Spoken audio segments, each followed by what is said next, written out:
Hello നമസ്കാരം. Big boss Malayalam season 7 നമ്മുടെ അനീഷ് അണ്ണൻ സമൂഹ മാധ്യമങ്ങളിലെല്ലാം ഇപ്പോൾ ട്രോള് ചെയ്യപ്പെടുകയാണ്. അതായത് ബിഗ് ബോസ് ഹൗസിനുള്ളിൽ ഏറ്റവും അധികം നടന്നിട്ടുള്ള ഒരു മത്സരാർത്ഥി എന്ന് പറയുന്നത് അത് ഏകദേശം 50 കിലോമീറ്ററോളം നടന്ന് അനീഷ് അണ്ണൻ റെക്കോർഡ് ഇട്ടു എന്നാണ് സോഷ്യൽ മീഡിയയിൽ ഓരോരുത്തരും പറഞ്ഞുകൊണ്ടിരിക്കുന്നത്. സത്യം പറഞ്ഞാൽ അതിനെക്കുറിച്ച് കൂടുതൽ ചിന്തിക്കുമ്പോഴേക്കും അതിനകത്തൊരു വാസ്തവമുണ്ട്. ഒന്നുകിൽ അത് അനീഷ് എന്ന് പറയുന്ന ആളുടെ ബേസിക് നേച്ചർ ആയിരിക്കാം, അല്ലെങ്കിൽ പുള്ളി പുറത്തെടുക്കുന്ന ഒരു ഗെയിം സ്ട്രാറ്റജി ആയിരിക്കാം. മറ്റൊന്നും കൊണ്ടല്ല, ബിഗ് ബോസ് ഹൗസിനുള്ളിൽ ഏകദേശം 72ഓളം ക്യാമറകൾ.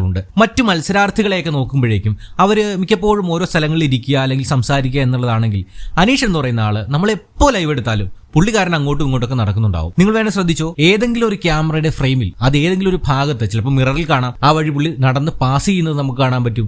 അങ്ങനെ ഏതൊക്കെ ക്യാമറയുണ്ട് ആ ക്യാമറയിലൂടെ എല്ലാം പുള്ളിക്കാരൻ പോകുന്നുണ്ടാവും. അതായത് ഒരു 5 വർഷമൊക്കെ ലീവ് എടുത്തിട്ട് ബിഗ് ബോസിനെ കുറിച്ച് പഠിച്ചിട്ട് വന്ന ഒരാളാണെന്നാണല്ലോ പറയപ്പെടുന്നത്. അങ്ങനെ വരുമ്പോഴേക്കും കൂടുതൽ പഠനത്തിൽ നിന്ന് കിട്ടിയതായിരിക്കാം. കാരണം ഒരു 72 ക്യാമറ ഉള്ളപ്പോൾ പുള്ളിക്കാരൻ ഒരു മണിക്കൂറിൽ അല്ല ഒരു മിനിറ്റിൽ ഇത്ര സമയം നടന്നു കഴിഞ്ഞാൽ അത് എത്ര ക്യാമറയെ കവർ ചെയ്യാൻ പറ്റുമെന്നും അങ്ങനെ കവർ ചെയ്ത് കഴിഞ്ഞാൽ അത് എത്രത്തോളം സ്ക്രീൻ സ്പേസ് ഉണ്ടാക്കി എടുക്കാൻ പറ്റുമെന്നും അങ്ങനെ ആ തരത്തിലുള്ള എല്ലാ കാര്യങ്ങളും ചിന്തിക്കുമ്പോഴേക്കും പുള്ളി പോകുന്നത് റൈറ്റ് ട്രാക്കാണ്. അതൊരു തമാശയായിട്ട് നമ്മൾ പറയുമെങ്കിലും അതിനപ്പുറത്തേക്ക് പുള്ളി എടുക്കുന്ന ഒരു സ്ക്രീൻ സ്പേസ് ഉണ്ട്. ആ സ്ക്രീൻ സ്പേസിൽ നിന്നും പുള്ളി ഉണ്ടാക്കുന്ന ഒരു കോണ്ടന്റ് ഉണ്ട്. അത് നമുക്ക് എന്തൊക്കെ പറഞ്ഞാലും അങ്ങനെ തള്ളിക്കളയാനായിട്ട് എന്തായാലും അണ്ണനിപ്പോ നന്നായിട്ട് ട്രോൾ ചെയ്യപ്പെടുന്നുണ്ട്.